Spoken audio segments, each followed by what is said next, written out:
ایک مرتبہ آپ بکریاں چرا رہے تھے، یہودی گزرے تو وہ کہنے لگے یہ بچہ کون ہے؟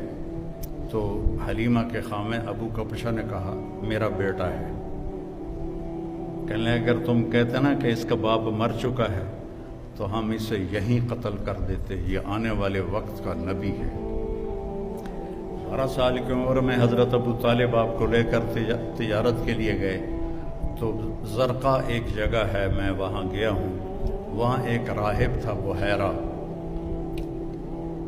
جب وہ اس نے قافلے کو دیکھا تو کہنے لگا تمہارا سردار کون ہے؟ ان کا یہ ہے، کہا آپ کی کل دعوت ہے۔ انہوں نے کہا پہلے تو تم نے کبھی ہمیں پانی بھی نہیں پوچھا، تو آج دعوت کیوں ہے؟ کہا یہ کل بتاؤں گا۔ اگلے دن اس نے کھانے کا انتظام کیا اور سارے مکے کا قافلہ ایک درخت کی چھاؤں میں بیٹھ گیا۔ جب وہ بحیرہ اس کا نام تھا آیا، اس نے ایسے ایسے دیکھا تو کہنے لگا سارے پورے ہو؟ کہاں پورے ہیں؟ کہ نہیں کوئی کم ہے؟ کہاں ایک بچہ ہے اونٹ چرانے گیا ہے۔ تو بحیرہ کہنے لگا اسی بچے کی وجہ سے تو دونوں روٹی کھوا رہے ہیں، دونوں کہاں پوچھنا ہے، اس بچے کو بلاؤ۔ تو پھر ایک آدمی گیا آپ کو لینے، جب آپ تشریف لائے تو چھاؤں ساری کور ہو چکی تھی، سارے لوگ چھاؤں میں بیٹھ چکے تھے، آپ کے لیے چھاؤں میں جگہ نہیں تھی۔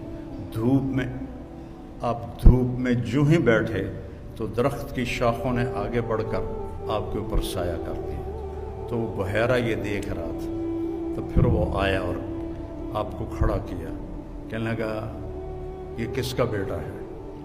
تو حضرت ابو طالب نے فرمایا میرا بیٹا ہے۔ کہ جھوٹ بولتے ہو، میرا علم کہتا ہے اس کا باپ مر چکا ہے۔ تو وہ فرمانے لگے ٹھیک کہتے ہو، یہ میرے بھائی کا بیٹا ہے لیکن مجھے اپنے بیٹوں سے عزیز ہے۔ پھر اس نے آپ کی کمر سے کپڑا ہٹایا تو مہر نبوت تھی۔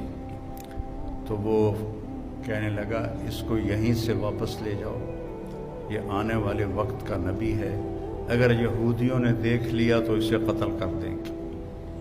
تو ابو طالب نے وہیں اپنا سامان بیچا، شام بھی نہیں گئے اور وہاں سے واپس چلے گئے۔